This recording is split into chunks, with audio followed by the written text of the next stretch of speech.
कह रहा है कि जीवन की उत्पत्ति किस महाकाल में हुई थी। जीवन की उत्पत्ति किस महाकाल में हुई थी। तो जीवन की जो उत्पत्ति है वो प्रोकैम्ब्रियन महाकाल में हुई थी। आप तीसरे पर टिक करेंगे। अगला क्वेश्चन कह रहा है कि जीवन की उत्पत्ति से संबंधित आधुनिकतम संकल्पना का प्रस्तुतकरण सर्वप्रथम पुस्तक थे ओरिजिन ऑफ लाइफ में हुआ। इसके लेखक कौन थे। तो इसके लेखक पूछ रहा है कि इसके लेखक कौन थे। तो इसके लेखक थे ओपेरिन। इसके लेखक थे ओपेरिन। आप ओपेरिन पर टिक करेंगे। इसके लेखक ओपेरिन थे। इसी क्रम में अगला क्वेश्चन जो है काफ़ी इंपॉर्टेंट है और अगला क्वेश्चन कह रहा है कि प्रकृति में पाए जाने वाली वह संरचना जिसे सजीव या निर्जीव के बीच की कड़ी कही जाती है। ये क्वेश्चंस कई बार पूछे गए हैं कि प्रकृति में पाई जाने वाली वह संरचना जिसे सजीव या निर्जीव के बीच की कड़ी मानी जाती है उसे हम क्या कहते हैं। जीवाणु कहते हैं या विषाणु कहते हैं या शैवाल कहते हैं, ठीक है, या कवक कहते हैं। तो क्या कहते हैं उसे, तो उसे हम विषाणु कहते हैं। आप विषाणु पर टिक करेंगे। तो चलिए अगला क्वेश्चन की तरफ बढ़ते हैं और अगला क्वेश्चन कह रहा है कि सबसे पहला वायरस खोजा गया था। सबसे पहला वायरस खोजा गया था। तो मैं आपको जानकारी देता हूँ। सबसे पहला वायरस जो है टीएमवी वायरस खोजा गया था जो तंबाकू में मिलता है। टीएमवी वायरस खोजा गया था जो तंबाकू में मिलता है। अगला क्वेश्चन कह रहा है कि निम्नलिखित में से सबसे पहले किसने वायरस की खोज की। निम्नलिखित में से सबसे पहले किसने वायरस की खोज की। पांचवा क्वेश्चन है ये। तो सबसे पहले इसने आइवानोवास्की ने वायरस की खोज की। आइवानोवास्की ने वायरस की खोज की। चलिए छठवां क्वेश्चन कह रहा है, छठे क्वेश्चन की तरफ चलते हैं। छठा क्वेश्चन कह रहा है कि वायरस होते हैं तो वायरस क्या होते हैं। अकोशिकी, एक कोशिकी, बहुकोशिकी या इनमें से कोई नहीं। क्या होते हैं भाई। तो वायरस जो होते हैं आपका वायरस वो अकोशिकीय होते हैं, ठीक है। तो ये क्वेश्चंस आपको समझ में आ रहे होंगे। ये वीडियो काफ़ी इंपॉर्टेंट होने वाला है। चलिए सातवें क्वेश्चन की तरफ चलते हैं और सातवां क्वेश्चन कह रहा है कि जीवन की उत्पत्ति का आधार है। जीवन की उत्पत्ति का आधार क्या है। स्वतः जनन है या ईश्वर की कृति है या जैव जननवाद है या फिर अचानक विकसित जीवों का प्रादुर्भाव है। क्या है इन चारों ऑप्शंस में से क्या होगा। तो इसका आंसर होगा जैव जननवाद। आप लगाएंगे जैव जननवाद, ठीक है। चलिए अगले क्वेश्चन की तरफ चलते हैं और अगला क्वेश्चन है हमारा चंद्रमा पर जीवन न होने का कारण क्या है। चंद्रमा पर जीवन क्यों नहीं है, ठीक है। वहाँ क्या कमी है चंद्रमा पर कि वहाँ जीवन है ही नहीं।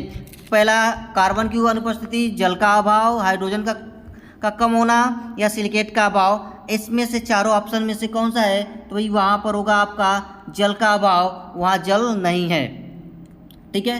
तो चलिए अगला क्वेश्चन है आपका आठवां हो गया। नौवां क्वेश्चन कह रहा है कि निम्नलिखित में से कौन सा रोग विषाणु से होते हैं। निम्नलिखित में से कौन सा रोग जो है विषाणु से होते हैं। पहला हैजा है, फिर इन्फ्लुएंजा, डिप्थीरिया या मलेरिया। तो इसका आंसर होगा आपका इन्फ्लुएंजा। इसका आंसर होगा इन्फ्लुएंजा जो है ये विषाणु से होने वाले रोग हैं। अगला क्वेश्चन की तरफ चलते हैं और अगला क्वेश्चन कह रहा है विषाणु से संबंधित शाखा को क्या कहते हैं। विषाणु से संबंधित शाखा को क्या कहते हैं। तो विषाणु से संबंधित शाखा को कहते हैं वायरोलॉजी, यानी पहला इसका आंसर सही होगा, ठीक है। चलिए अगले क्वेश्चन की तरफ बढ़ते हैं और अगला क्वेश्चन कह रहा है कि वायुमंडल की CO2 जो गैस है, जो इन्वायरमेंट में CO2 गैस पाई जाती है, वो CO2 गैस किससे बनी है। बड़ा ही जबरदस्त क्वेश्चन है ये।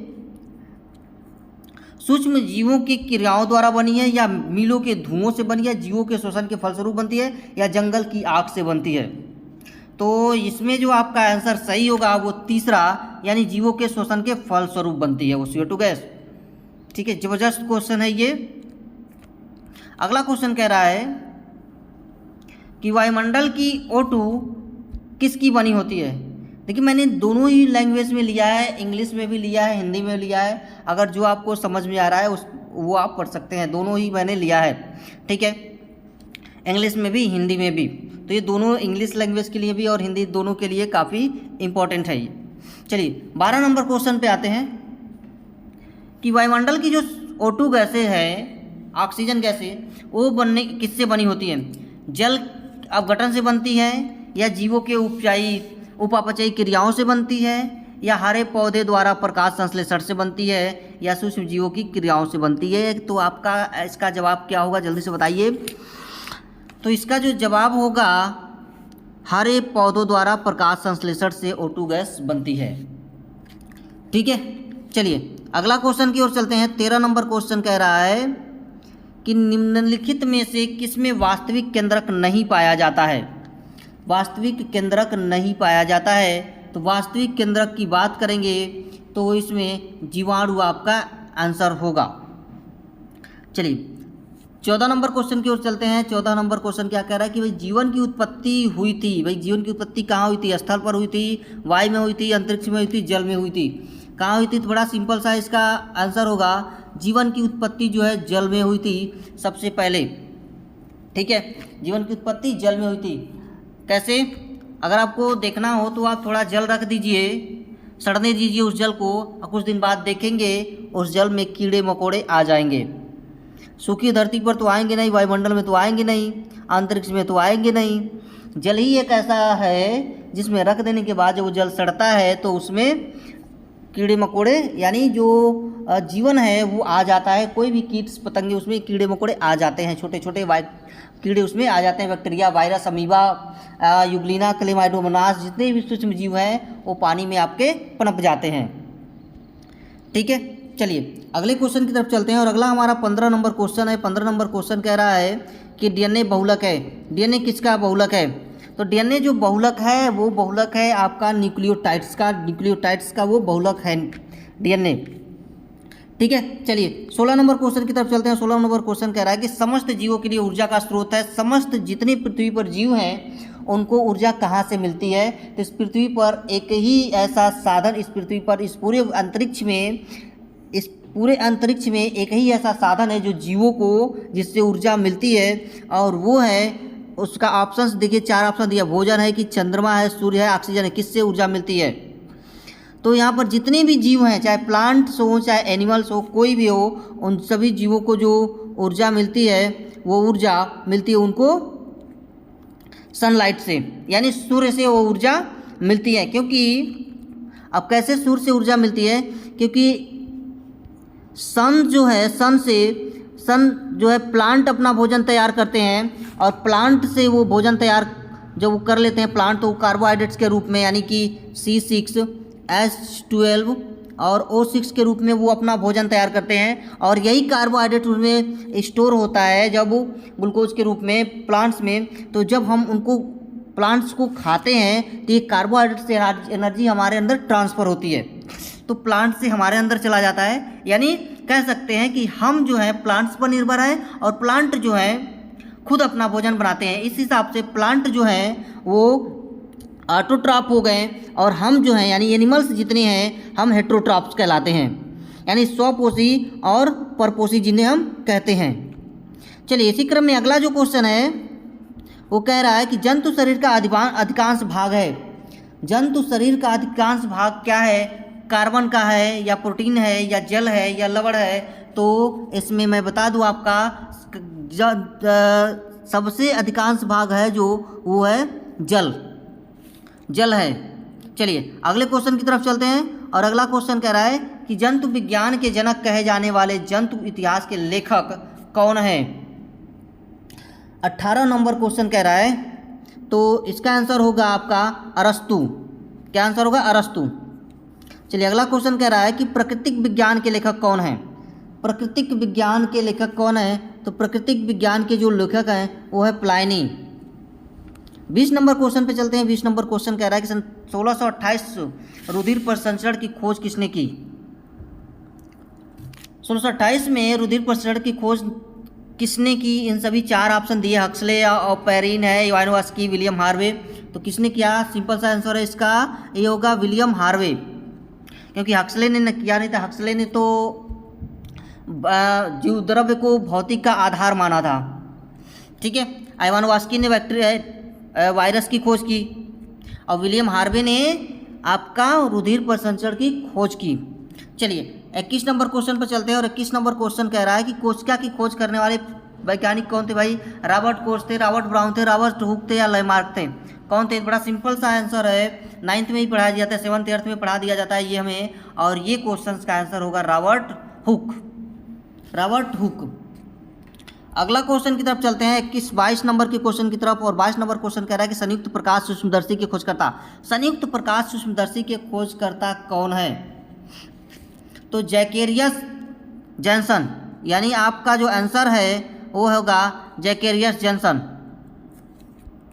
चलिए अगले क्वेश्चन की तरफ चलते हैं, और अगला क्वेश्चन 23 नंबर क्वेश्चन कह रहा है कि on the structure of human body, एक बुक है, उस बुक के लेखक कौन है। इस लेखक जिन्हें आधुनिक शरीर का जनक भी कहा जाता है, आखिर वो कौन है। ठीक है, तो इसका आंसर क्या होगा, इसका आंसर हो जाएगा आपका एंड्रियम विसैलियस, एंड्रियम विसैलियस इसका आंसर होगा।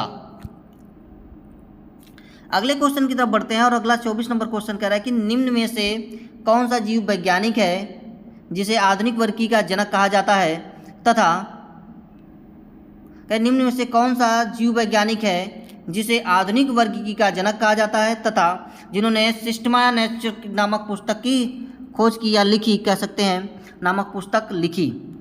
सिस्टमा नेट्रेक नामक, यानी नेचर जो है कह सकते हैं, सिस्टमा नेट्रेक नामक पुस्तक लिखी। 24 नंबर क्वेश्चन कह रहा है कि निम्न में से कौन सा जीव वैज्ञानिक है जिससे आधुनिक वर्गीकरण का जनक कहा जाता है। उन्होंने एक किताब भी लिखी है जिसका नाम है किताब का सिस्टमा नेट्रेक। तो इसका आखिर वो कौन से साइंटिस्ट है जिन्होंने लिखा, तो इसका पहला आंसर हो जाएगा कैरोलस लीनियस, कैरोलस लीनियस ही इसका आंसर हो जाएगा। वर्गीकरण का पिता भी इन्हें कहा जाता है। 25 नंबर क्वेश्चन की ओर बढ़ते हैं। 25 नंबर क्वेश्चन कह के प्राकृतिक वर्णवाद द्वारा जातियों का विकास सिद्धांत है, क्या है, किसने दिया था, इसे किसने दिया था। तो ये सिद्धांत किसने दिया था, तो भाई इसका आंसर होगा, बड़ा सिंपल है इसका आंसर, डार्विन ने। इसका आंसर क्या होगा, डार्विन ने दिया था। चलिए अगला क्वेश्चन करते हैं 26 की तरफ, और 26 में कह रहा है कि निम्न में से अनुवांशिकी का पिता कहा जाता है। निम्न में से जो 4 ऑप्शंस दिए हैं आपके सामने, उन 4 ऑप्शंस में से अनुवांशिकी का पिता किसे कहा जाता है, तो मेंडल को कहा जाता है, मेंडल को कहा जाता है अनुवांशिकी का पिता, क्योंकि इन्होंने ही मटर पर सबसे पहले रिसर्च किया था अनुवांशिकता को लेकर के। अब मटर इसलिए लिया था क्योंकि मटर जो आसानी से 3 महीने में होने वाला पौधा है, और 3 महीने में कोई और दूसरा पौधा नहीं है जो आसानी से तैयार हो सके। कोई बड़ा पौधा लेते तो लंबा समय लगता है, जिससे लंबा इनको इंतजार करना पड़ता। ठीक है, चलिए अगला क्वेश्चन की तरफ चलते हैं। 27 नंबर क्वेश्चन कह रहा है कि जंतु विज्ञान की वह शाखा जिसके अंतर्गत जंतुओं की बाह्य आकृति और बाह्य संरचना का अध्ययन किया जाता है, क्या कहलाता है, एम्ब्रियोलॉजी या एक्टियोलॉजी या मार्कोलॉजी, फिजियोलॉजी, क्या कहलाता है। ठीक है, तो इसका आंसर हो जाएगा, ये कहलाएगा मार्कोलॉजी, ये आंसर हो जाएगा मार्फोलॉजी, मार्फोलॉजी होगा इसका आंसर। चलिए अगले क्वेश्चन की तरफ बढ़ते हैं, और अगला क्वेश्चन कह रहा है 28 नंबर कि जंतु विज्ञान की वह शाखा जिसके अंतर्गत आनुवांशिकी लक्षणों तथा उनकी वंशागति का अध्ययन किया जाता है, क्या कहलाता है। तो इसका आंसर हो जाएगा जेनेटिक्स, आनुवांशिकी का जेनेटिक्स कहलाता है। अगला क्वेश्चन कह रहा है कि जीवों में पाए जाने वाले रोग का अध्ययन सबसे पहले जीवों में पाए जाने वाले रोग का अध्ययन क्या कहलाता है, पैथोलॉजी कहलाता है, या परसिस्टोलॉजी कहलाता है, कैरियोलॉजी कहलाता है, फाइलोजेनी कहलाता है, क्या कहलाता है। तो ये जीवों में पाए जाने वाला अध्ययन जो कहलाता है वो कहलाता है आपका पैथोलॉजी, और कहलाता है पैथोलॉजी। चलिए अगला क्वेश्चन की तरफ बढ़ते हैं, और अगला क्वेश्चन है 30 नंबर क्वेश्चन कह रहा है कैंसर संबंधी रोगों का अध्ययन क्या कहलाता है, न्यूरोलॉजी, ऑर्गेनोलॉजी, ओकोलॉजी या सीरोलॉजी, क्या कहलाता है कैंसर से संबंधित। तो कहलाएगा ये ओकोलॉजी, आपका क्वेश्चन सही है, आंसर सही है, ओकोलॉजी को आप टिक करेंगे। अगला क्वेश्चन कह रहा है कि कंकाल तंत्र का अध्ययन क्या कहलाता है, कंकाल तंत्र का अध्ययन क्या कहलाता है। तो कंकाल तंत्र का जो अध्ययन है वो कहलाता है ऑस्टियोलॉजी, वो कहलाता है ऑस्टियोलॉजी। 32 नंबर क्वेश्चन की ओर बढ़ते हैं, और 32 नंबर क्वेश्चन कह रहा है हमारा कीटों से संबंधित जीव विज्ञान की वह शाखा क्या कहलाती है, कीटों से संबंधित। तो ये कहलाती है एंटेमोलॉजी, ये कहलाती है आपकी एंटेमोलॉजी, एंटेमोलॉजी पर टिक करेंगे आप। 33 नंबर क्वेश्चन कह रहा है कि मछलियां तथा उनसे संबंधित उद्योग का अध्ययन क्या कहलाता है? तो ये कहलाता है आपका, आंसर होगा आपका एक्थियोलॉजी, एक्थियोलॉजी कहलाता है। चलिए अगले क्वेश्चन की तरफ बढ़ते हैं और अगला क्वेश्चन हमारा कह रहा है कि प्लेटीहेल्मिन्थीज व निमेटीहेल्मिन्थीज संघ के चपटे और गोल कृमियों का अध्ययन किया जाता है किसमें? वो अध्ययन क्या कहलाता है? तो अध्ययन आपका कहलाता है हेल्मेंथोलॉजी, हेल्मेंथोलॉजी कहलाता है। अगला क्वेश्चन कह रहा है कि जीवों के संक्रमण के विरुद्ध प्रतिरोध का अध्ययन किया जाता है तो वो क्या कहलाता है? तो हीमोलॉजी या इम्यूनोलॉजी, माइक्रोबियोलॉजी या पैथोलॉजी, ये क्या कहलाता है? तो ये कहलाएगा आपका इम्यूनोलॉजी कहलाएगा, इम्यूनोलॉजी। चलिए अगले क्वेश्चन की ओर बढ़ते हैं और अगला क्वेश्चन कह रहे हैं कि पेंटियोलॉजी के अंतर्गत अध्ययन किया जाता है। पेंटियोलॉजी के अंतर्गत किसका अध्ययन किया जाता है भाई? तो पेंटियोलॉजी के अंतर्गत हम अध्ययन करते हैं जीवाश्मों का, हम अध्ययन करते हैं जीवाश्मों का। किसका अध्ययन करते हैं? जीवाश्मों का। अगला क्वेश्चन की ओर बढ़ते हैं। अगला क्वेश्चन कह रहा है कि कोशिका शब्द का उपयोग सर्वप्रथम किसने किया था? कोशिका शब्द का उपयोग सर्वप्रथम किसने किया था? बहुत ही शानदार क्वेश्चन ये भी है और इसका आंसर होगा रॉबर्ट हुक ने किया था। अगले क्वेश्चन की ओर बढ़ते हैं। अगला क्वेश्चन क्या है कि जीव विज्ञान शब्द सर्वप्रथम के प्रयोग करता थे कौन? आखिर जीव विज्ञान का प्रयोग किया था? तो अगर जीव विज्ञान का जो प्रयोग है सबसे पहले लेमार्क ने किया था। लेमार्क और ट्रेविरेनस दो साइंटिस्ट थे। ठीक है, चलिए अगले क्वेश्चन की ओर बढ़ते हैं और अगला क्वेश्चन कह रहा है 39 नंबर कि वह पक्षी जिसके कुछ लक्षण सरीसृपों के समान थे। आखिर वो पक्षी कौन थे जो सरीसृपों के समान थे? तो भाई आर्कियोप्टेरिक्स थे, पक्षी थे जो सरीसृपों के समान थे। अगला क्वेश्चन है मनुष्य में पाया जाने वाला अवशेषी अंग है। मनुष्य में पाए जाने वाला अवशेषी अंग कौन सा है? तो सर्मीफार्म अपेंडिक्स है। सर्मीफार्म अपेंडिक्स पर टिक करेंगे आप, सर्मीफार्म अपेंडिक्स। चलिए अगला क्वेश्चन की ओर बढ़ते हैं। वह विलुप्त पक्षी जिसके चोंच में दांत थे, कह रहे कि वो ऐसा कौन सा पक्षी जो पहले कभी विलुप्त हो गया और उसके चोंच में दांत हुआ करते थे? तो वो है आर्कियोप्टेरिक्स पक्षी, आर्कियोप्टेरिक्स। किस पर टिक करेंगे? आर्कियोप्टेरिक्स पर। चलिए अगला कह रहा है कि पक्षी वर्ग का वो प्राणी जो उड़ नहीं सकता।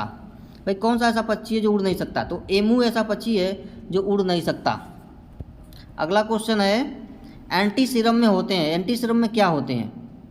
एंटीसीरम में क्या होते हैं? तो एंटीसीरम में एंटीबॉडीज़ होते हैं। एंटीसीरम में एंटीबॉडीज़ होते हैं। अगली क्वेश्चन की ओर बढ़ते हैं और अगला भी ज़बरदस्त क्वेश्चन है और अगला क्वेश्चन कह रहा है कि निम्नलिखित में से कौन सा जीव विकास की संयोजक कड़ी है? जीव विकास की संयोजक कड़ी है तो पेरिपेट्स। कौन सा आंसर होगा? पेरिपेट्स होगा। कौन सा आंसर? पेरिपेट्स।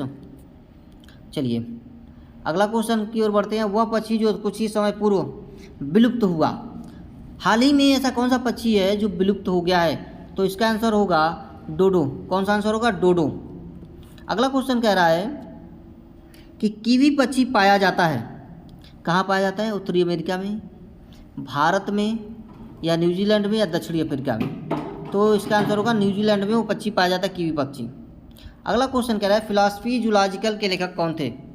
फिलॉसफी जूलॉजिकल के लेखक कौन थे? तो इसका आंसर हो जाएगा लेमार्क। इसका आंसर हो जाएगा लेमार्क। तो मुझे उम्मीद है कि ये सारे क्वेश्चंस आपको समझ में आ गए होंगे, कहीं से आपको डाउट नहीं होगा। ठीक है, मैंने दोनों लैंग्वेज में लिया है, हिंदी में भी लिया है, इंग्लिश में भी लिया है।